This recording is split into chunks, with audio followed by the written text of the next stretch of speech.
I understand that the Trump campaign Twitter account was suspended for a brief period of time yesterday. And then also the president's Facebook, he had a post that was deleted the other day as well. Right. In 2016, we heard a lot about election interference on both sides, a lot of valid concerns, particularly from Democrats, though. Would the campaign characterize what's going on right now as domestic interference with an election? If so, how do you guys plan to handle that and to deal with that? Well, absolutely, it's interference. It's the tech geniuses and giants that have their own biases and opinions, putting their finger on the scale and trying to tip the election to the candidate they most like, which, of course, is Joe Biden. In this instance, what you see is Twitter and Facebook making decisions about the president's comments that are clearly backed by all the facts, clearly backed by all the science, and saying that's not good enough. Now, what's interesting is the selective outrage and the selective censorship, because what Twitter and Facebook don't take down are all of the incorrect pieces of information, the lies told by the communist Chinese government about coronavirus, claiming it started in America, which of course is not true. They left that tweet up. They have no problems with the Ayatollah in Iran talking about how horrible America is and how the people of this country should be put to death. No problem leaving that up too. That's what this is about. At its core, it is silencing a president, and it's trying to change the outcome of someone who wants to vote for this president, and it's unacceptable. And so we have to point those things out. We have to, if needed, do some legal action against Twitter and Facebook, and we'll see what happens. But this can't stand. This type of censorship for one place and not the other is unacceptable. And this has been going on for quite some time. We've seen it over and over again, and it's got to stop. Do you fear it could sway the eventual outcome of the election? I don't think so, because Facebook and Twitter aren't as dominant as they think they are, and they don't have a handle on what the American people want or need. They have their own desires, of course. The Silicon Valley geniuses, as I mentioned before, they're the ones who think they have the best prescription for everybody across the country, but they don't. And that's why this president takes his message directly to the citizens of this country without the filter of the mainstream media. And what terrifies the left, what terrifies Democrats, and what terrifies those folks who run these tech companies is that when the president does actually get out and talk to people, and he's not filtered by the mainstream media, his message resonates, and we're going to win because of that. They also understand Joe Biden, for example, who hides down in his hidey hole and refuses to come out. They know if he gets out and actually talks, that's also a problem. So actually, it's kind of funny. They're joining in tandem. They don't want this president to speak because it'll turn out good, and they don't want Joe Biden to speak because it'll turn out bad. Let's talk about the debates real quickly. So the president has recently suggested adding a fourth debate because of the early voting. Georgia is a state that will have early voting. Where does that stand right now? Have you gotten, is it realistic to think another debate would be added? And also there's been a lot of back and forth between the Biden campaign and yours in terms of who's committed and who hasn't. Just kind of set it straight to where do we stand as you see it right now? We want to debate early, and we want to debate often. That's just the bottom line, because, again, we know the product we have to sell is vastly superior to what the Democrats have hiding down into that hidey hole, as we talked about before. But the Commission on Debates actually just rejected the letter. We put out a letter yesterday pointing out the fact that we would like to have an extra debate added, and we'd like the debates to start earlier as well. One of the problems we're seeing in this cycle is with the shutdown, we expect a massive number of people to vote well before the election is held on election day. What that means is the American people don't get the opportunity to actually see these two men debate before the first wave of ballots hits. Right. So 16 states will be voting before the first debate. 8 million people have a chance to cast their ballot before they see these two men have a conversation. At the very least, the American people deserve to see the two men running for president standing side by side, outlining their visions for the country before ballots hit their mailbox. And as it currently sits, that's not going to happen. And one stat I think that is important for people to understand: in 2016, 41% of the people voted before Election Day through absentee and early voting. That's all fine and that's all well and that's all good. But in this particular election cycle, we are now under lockdown. We have coronavirus. We have this pandemic. And so a lot of people are going to vote early. In fact, we believe it's going to be a vast majority of the country that wants to vote early. So it's pretty simple. The American people deserve to have an insight into what these two men would do to the country, for the country moving forward. And we think if those conversations can be had, it's going to be pretty clear the president is better for the peace and prosperity of this country than a 50-year failed politician in Joe Biden.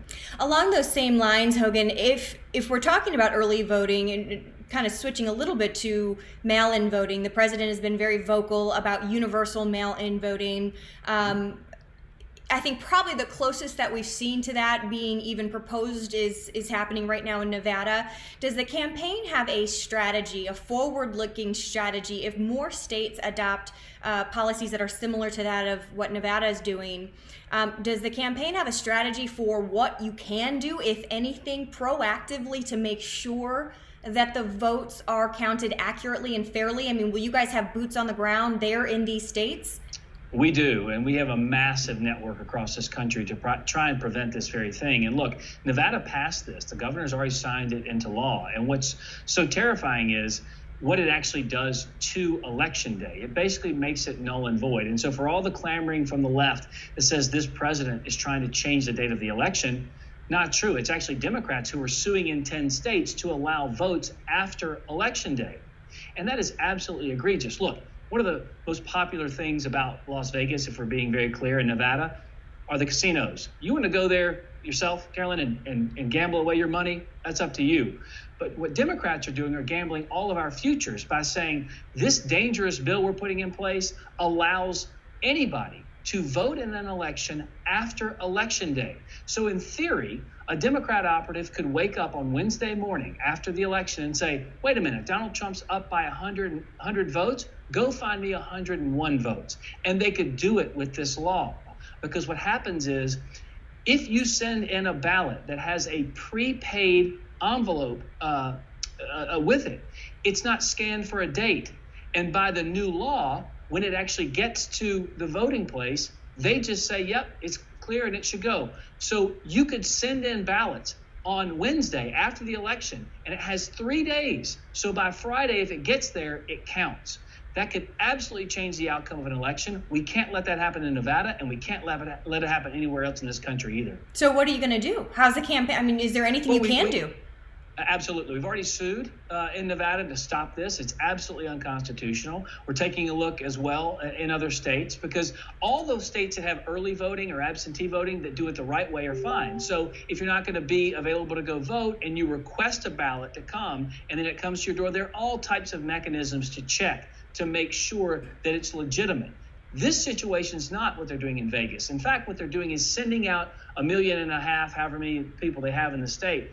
They're sending out ballots without even any requests. So they're sending out all the ballots to the people, whether they ask for them or not. And then they're also leaving polling places open on Election Day, meaning you could, quite frankly, vote twice in an election. This is absolutely rife with fraud, the potential for cheating and abuse, and we've got to stop it. And so us having conversations with people like you and explaining to people the problems and the perils and the pitfalls with this situation, I think helps us too, because the American people want a free and a fair election. They want every single vote to count. Mm-hmm. And with this new system, it won't. It puts way too much onus on the postal system, which is, you and many of your viewers can attest to. I mean, they don't trust it with a greeting card to Granny, much less their absolute sacred vote. Yeah.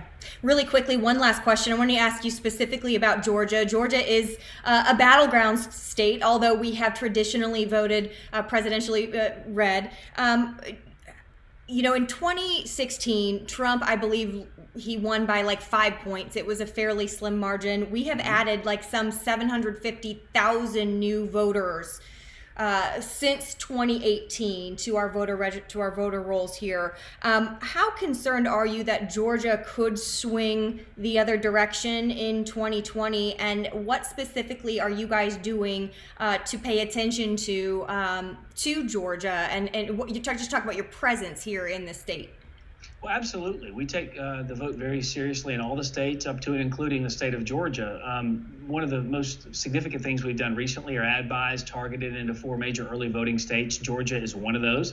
We put a massive amount of money behind advertising in those 4 early states because we understand most of the voting occurs early. So it's a new strategy. It's a new cycle. And we want to make sure that the American people, specifically those in those early voting states, including Georgia, get a chance to see what this president has done for them. It reminds them not only where we were under the previous administration with Joe Biden, with depressed wages and manufacturing plants closing and millions of jobs going to China, versus where Donald Trump took us to record-setting highs in the economy, doing great things all over the world. We're now feared, loved, and respected like we never were before. Those are things that the voters deserve to see, and that's one of the reasons we've put such significance on advertising in the state of Georgia, because we want the people to see, and they need to be reminded. Look, it's been a very tumultuous last little bit here with a virus that has come straight from China and has hurt so many people in this country.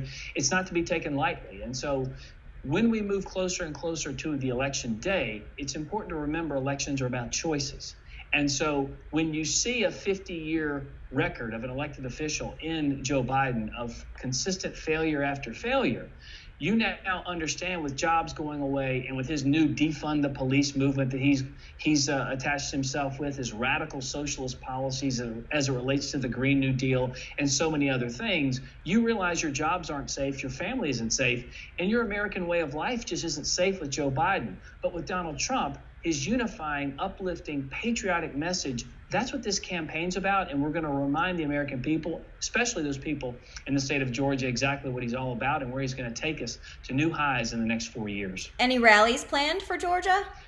I hope so. But, we got to wait and see. It depends on COVID. I mean, the president's really focused on making sure the American people are safe and secure. Yeah. That's one of the reasons he stopped and pulled down the convention in Florida. Yeah. We want to be out there, spreading the word, saying the message. But again, that's one of the reasons why we want the debates to move up a little bit in the timeline, is because typically the American people will have already seen many campaign stops, and these candidates would have had a chance to be pressure tested by members of the media and also members of the public.